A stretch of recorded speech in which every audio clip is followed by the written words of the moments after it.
Hello, I'm Lauren Taylor. This is the Iran War Today, our daily briefing, which will bring you up to date with all you need to know on day 85 of the US-Israel war with Iran. Let's start with some of today's key developments. Iran says it's in the final stages of drafting a framework peace deal with the United States. The US Secretary of State, Marco Rubio, says some progress has been made with Iran. Mr. Rubio was speaking on a trip to India, where the impact of the war on energy prices was high on the agenda. Israel issues evacuation orders for towns and villages in southern Lebanon. And of course, we'll get the latest from our teams across the world. We'll be live with our correspondents in Beirut and Jerusalem. Plus, we'll hear analysis from our correspondents monitoring developments from here in London. Let's start with some news from the US, Iran and Pakistan about an end to the war.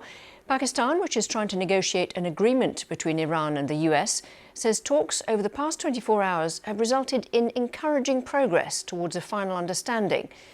State television said there'd been some convergence of views, though gaps remained.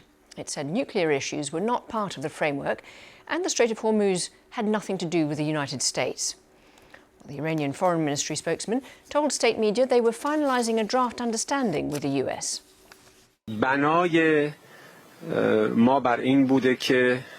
Our initial intention was to draft a memorandum of understanding, a kind of framework agreement comprised of 14 clauses. This memorandum of understanding will address the essential points for ending the imposed war, as well as the fundamental issues for us.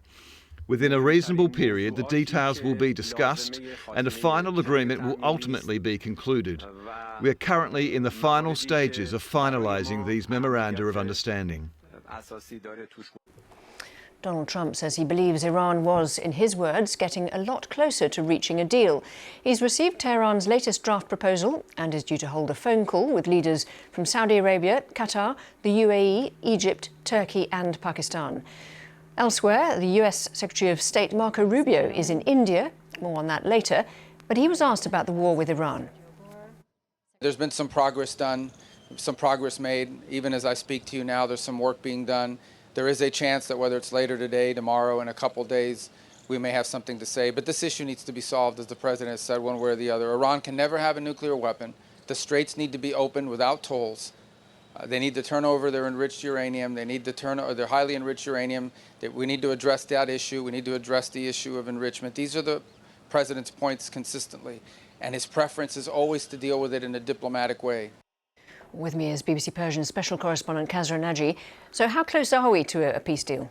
We still don't know, and the spokesman for Iran's negotiating team, he was appointed yesterday actually, and he was on Iranian TV, and he was saying that we are near and we are far. But at the same time, the detail that he gave is that they're working on a memorandum of understanding that would pave the way for a 30 to 60 day detailed negotiations to end the war. And he said that the main things that we are discussing is extension of the ceasefire and preferably end of the war. Secondly, the lifting of the US blockade of Iran's ports. And thirdly, freeing of Iran's frozen assets in various banks. That memorandum of understanding, where they have reached, we don't know. But nevertheless, that document has been taken out of Iran by Asim Munir, who is the chief of the Pakistani army. And I suppose that document has now been relayed to Washington, to President Trump and his team. He's going to discuss this later today with his advisors.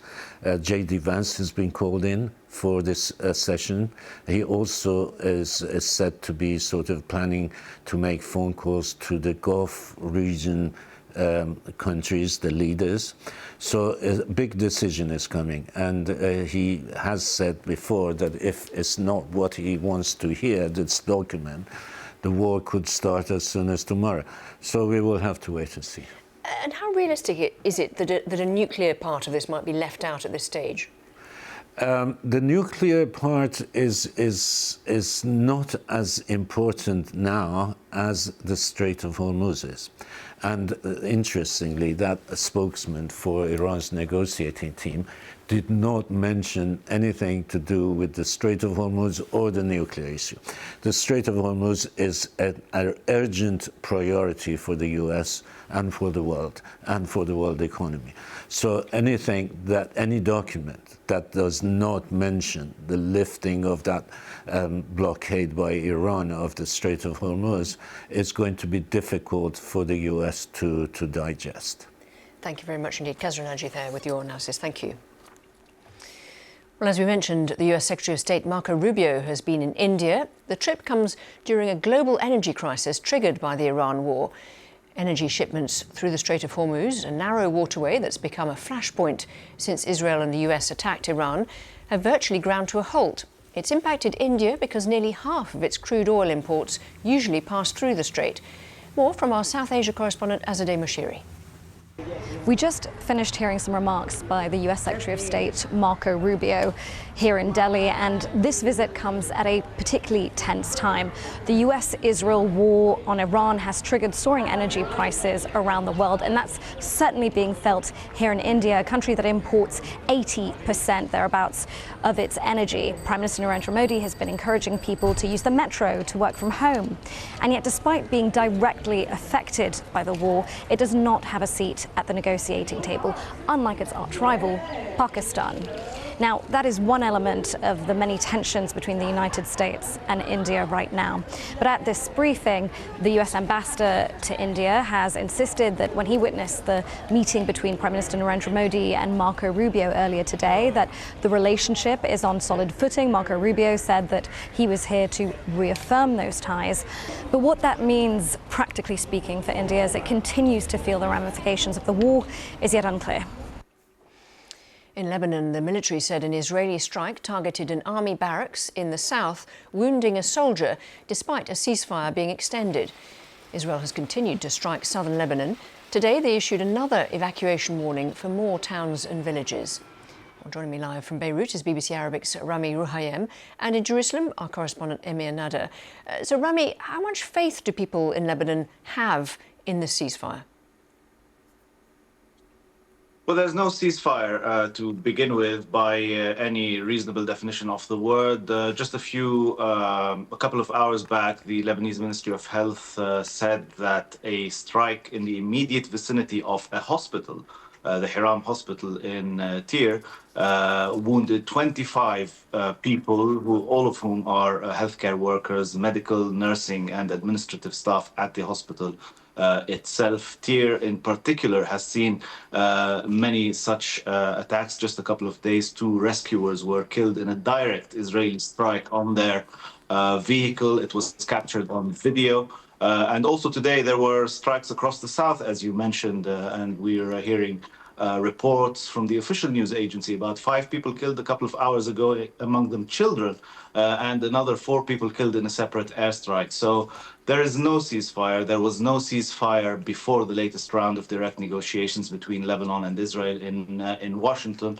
And there was no ceasefire even since the last ceasefire in November 2024, when the Lebanon and Israel reached a cessation of hostilities. The Israelis never ceased their fire, and Hezbollah took 15 months of hits without responding. The difference now is that Hezbollah is responding.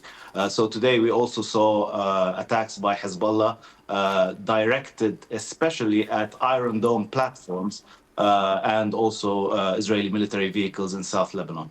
And has there been any reaction from Lebanon's government or from Hezbollah? Hezbollah's reaction is to strike back, unlike the 15 months I mentioned, during which it just took hits without striking back. This time it is striking back. Lebanon's reaction is a different matter. Lebanon still pretends that there is a ceasefire. The latest statement following the last round of direct negotiations in Washington, Lebanon spoke of diplomatic triumph for Lebanon, of what it said was tangible diplomatic progress in favor of Lebanon, and it said that progress was the extension of the ceasefire currently in place. It wasn't in place before, it wasn't extended, there was no ceasefire. But also the Lebanese government seems to not want to jeopardize the negotiations, whatever happens on the ground and whatever the Israelis do. So they're not even threatening to pull back from the negotiations. There's another round on the 29th. There will be a meeting of military officials from both countries, and then again, the political track in the beginning of June. Thank you very much indeed, Rami. To Emir now, what are Israel saying about the strikes in Lebanon? To be honest, not a great deal. You have these daily updates, these fresh evacuation, forced evacuation orders from the military spokesperson for all those villages in the south of Lebanon.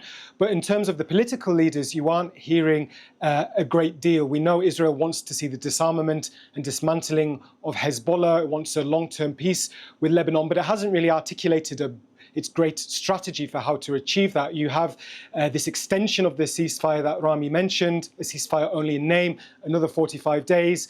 And it is expected that in the coming weeks there will be further negotiations on the detail about those thorny issues of Hezbollah disarmament, Israeli withdrawal from the south of the country. But I think there is an awareness that it is kind of a second-order conflict in the sense that much of it depends on the outcome of the US-Iran negotiations. You must remember that Iran has consistently demanded that a ceasefire deal will be based on a halt of fighting on all fronts, which would include Israel and Lebanon and Hezbollah as well. And is there any sense from Israel that they're feeling at all sidelined from the broader peace talks?